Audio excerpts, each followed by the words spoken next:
Hello friends, welcome to our channel. పెన్షనర్స్కి ఒక update అయితే తీసుకురావడం జరిగింది. పెన్షన్దారుల తరపున ఈ వీడియోస్ అయితే చేయడం జరుగుతుంది. వీలైన త్వరగా వీడియోను రాష్ట్ర సీఎం గారికి చేరవేసే దిశగా ప్రతి ఒక్కరు కూడా లైక్ కొట్టండి, షేర్ చేయండి.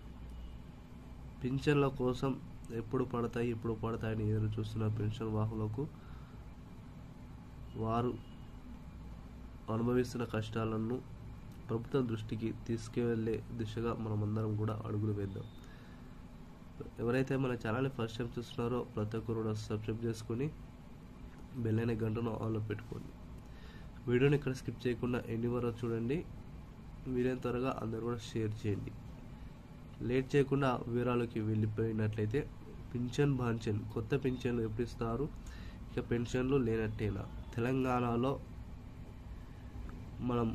మన సొంతంగా గెలిపించుకున్న కాంగ్రెస్ ప్రభుత్వం, మొదటగా ప్రశంసల వర్షం కురిపించుకున్న కాంగ్రెస్ ప్రభుత్వం రాను రాను కాంగ్రెస్ ప్రభుత్వం యొక్క తీరు అయితే మారడం జరుగుతుంది.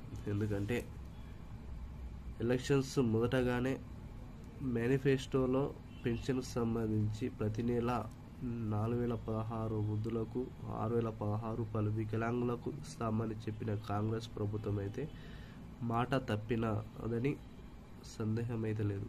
ఎందుకంటే వారిచ్చిన 6 గ్యారంటీలో భాగమైన పెన్షన్లకైతే ఎక్కువ ప్రియారిటీ ఇస్తామని కూడా అంతకుముందు ప్రస్తుతం సీఎం ఉన్న రేవంత్ రెడ్డి అన్నగారు మేనిఫెస్టోలో 6 గ్యారంటీల పథకంలో త్వరితంగానే ఇంప్లిమెంట్ చేస్తాం, గత ప్రభుత్వం కంటే మెరుగైన ప్రజల సేవకు, సమాజ సేవకు మేము కట్టుబడి ఉంటాము అని సీఎం రేవంత్ రెడ్డి గారు అయితే పేర్కొనడం జరిగింది. దానికి అనుగుణంగానే మేము నేనైనా ఎవరైనా ప్రతి ఒక్కరు కూడా మనమైతే ఆయుధాన్ని వినియోగించుకున్నాం. అంటే ఓటు అనే ఆయుధాన్ని వినియోగించుకొని ఓటైతే వేయడం జరిగింది.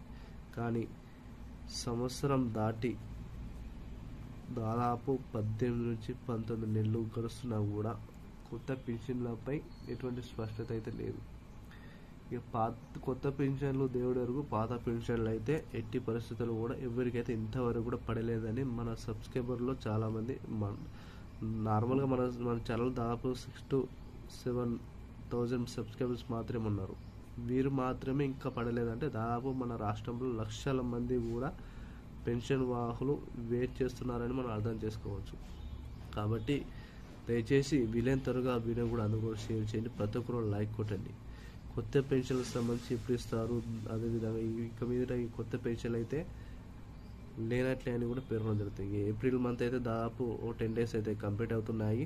ఈ 10 daysలో కూడా పెన్షన్లపై ఎటువంటి స్పష్టత లేదు. ఇక చూసుకున్నట్లయితే ఎంఎస్ఏ ఎలక్షన్స్ అని, ఇక మళ్ళీ చూసుకున్నట్లయితే సర్పంచ్ ఎలక్షన్స్ అని ఇలా పెట్టుకుని పోతే దాదాపు ఇంకా 2 నుంచి 4 నెలల వరకు అయితే పెన్షన్లు అయితే ఇచ్చే యోచనలు అయితే ప్రభుత్వం అయితే లేదని మనకు స్పష్టంగా కనిపిస్తుంది. మరి దీనికి సంబంధించి కూడా మన ఆల్రెడీ అసెంబ్లీ బడ్జెట్లో ప్రవేశపెట్టిన బడ్జెట్ ఆధారంగా కూడా మరి పెన్షన్లపై ఎటువంటి అయితే బడ్జెట్ అయితే కేటాయించలేదు. మరి దీనిపై ఏ విధంగా స్పందిస్తారో మరి ఆ మంత్రులకు కానీ సీఎం గారికి వారికి మాత్రమే తెలిసేలా ఉంది. ఇక ప్రతి ఒక్కరు మీరు కామెంట్ చేయమంటున్నా కానీ ఎవరైతే కామెంట్ చేయట్లేదు. మీకు పాత పెన్షన్లు 2016 రూపాయలు కానీ 3016 రూపాయలు కానీ ఎవరికైతే పెన్షన్ పడుతున్నాయో ప్రతి ఒక్కరు కామెంట్లో తెలియజేయండి. అదేవిధంగా ఒకవేళ కొన్ని డిస్ట్రిక్ట్స్ వరకు మాత్రమే 4016 రూపాయలు 6016 రూపాయలు పడుతున్నాయి అయితే మనకైతే కొందరు అయితే కామెంట్ చేయడం జరిగింది. ఒకవేళ మీకు పడినట్లయితే ఇవన్నీ కూడా మెన్షన్ చేయండి. ఎందుకంటే తెలంగాణలో ఉన్న 33 జిల్లాలకు దాదాపు కొన్ని జిల్లాలకు 25 నుంచి 26 జిల్లాలకు కొత్త పెన్షన్లు పడుతున్నాయి అయితే చాలామంది పేర్కొనడం జరిగింది. ఒకవేళ మీకు పడితే మీ డిస్ట్రిక్ట్స్ అయితే మెన్షన్ చేయండి కంపల్సరీ. ఎందుకంటే ఎంతవరకు మరి పెన్షన్లు పడుతున్నాయని, నేను పడలేదని చెప్తున్నాయని, ప్రతి ఒక్కరు ఎంతమంది పడుతున్నాయని మనకు తెలుసుకోవడానికి అవగాహన ఉంటుంది.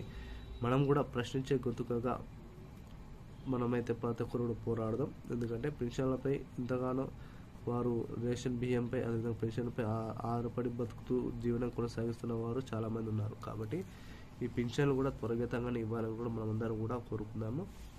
ఎవరైతే కొత్తగా దరఖాస్తు చేసుకోవాలనుకుంటారో సదరం సర్టిఫికేట్ అయితే కంపల్సరీగా అప్లై చేసుకోనండి. ఎందుకంటే మళ్ళీ ఒకవేళ కొత్త పెన్షన్ దరఖాస్తు తీసుకోవాలంటే అప్పుడైతే ఇబ్బంది పడతారు. కాబట్టి మొదటగానే మీరు సారా సర్టిఫికేట్ అయితే అప్లై చేసుకోండి. ఒకవేళ మీరు బ్యాంకు సంబంధించిన ఏదైనా ఈకేవైసీ కూడా పెండింగ్లో ఉంటే ఈకేవైసీ సంబంధించి పెండింగ్ కూడా క్లియర్ అయితే చేసుకోండి. ఇవన్నీ క్లియర్ చేసుకున్న తర్వాత అంటే కొత్త వారికి మన కొత్త పెన్షన్ అప్లై చేసుకున్న వారికి ఇవన్నీ కూడా పెట్టుకోండి. ఆల్రెడీ అప్లై చేసుకున్న వాళ్ళకి మాత్రం మరి అదే విధంగా కొనసాగిస్తారనేది మనం అయితే వేచి చూడాలి. ప్రభుత్వం అయితే ఏ విధంగా స్పందిస్తుందో ప్రభుత్వానికే తెలియాలి. ఎప్పుడు ఏ విధంగా ఉంటుందో, ఎప్పుడు ఎటువంటి చేస్తున్నారో పేర్కొనాలి. ఇక ఫ్రీ బస్సులు కూడా బంద్ చేసే అవకాశాలు అయితే కనిపిస్తున్నాయని అయితే పేర్కొనడం జరిగింది. మరి ఈ ప్రభుత్వం ఎటుపోతుందో, మరి ప్రజలకు సేవ చేయాల దిశగా సంక్షేమ పథకాలను ప్రవేశపెట్టే దిశగా వెళ్తుందా, మరి ఎటుపోతుందో మనమైతే ఒక ప్రశ్నార్థకంగానైతే మిగిలింది. ఇక 6 గ్యారంటీలు అయితే 6 గ్యారంటీలు ఎంతవరకు ఇంప్లిమెంట్ అయినాయో కూడా తెలియలేదు. అంటే ఒక ఫ్రీ బస్ అని పెట్టి చాలామందికి ఆశ పెట్టి ఫ్రీ బస్ అని పెట్టడం జరిగింది. ఇక మిగతా పథకాలు అయితే ఇక చూసుకున్నట్లయితే మనకు ఇవన్నీ కూడా ఏ విధంగా అయితే స్పందించలేదు. వీడియో నచ్చినట్లయితే లైక్ చేయండి. వీలైన త్వరగా వీడియో కూడా అందుకు కూడా షేర్ చేయడానికి ప్రయత్నించండి. మరిన్ని వీడియోస్ కోసం ఎప్పటికప్పుడు మన ఛానల్ని వాచ్ చేస్తుండండి. పింఛన్లకు సంబంధించి కూడా ప్రతి ఒక్కరు కూడా మీ వంతుగా నేను పోరాడడానికి ప్రయత్నిస్తున్నాను. కాబట్టి ప్రతి ఒక్కరు కూడా పెన్షన్లకు సంబంధించిన వాహులందరూ కూడా వీలైన త్వరగా అందరూ కూడా షేర్ చేయండి.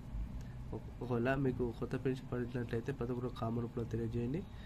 అదేవిధంగా తెలంగాణలో సంబంధించి ఇందిరమ్మ ఇండ్లు ఏవైతే కట్టుకుంటున్నారో మొదటి వీరుగా L1 కేటగిరీ కింద 72,000 ఇండ్లు మంజూరైన విషయం అందరికీ తెలిసిందే.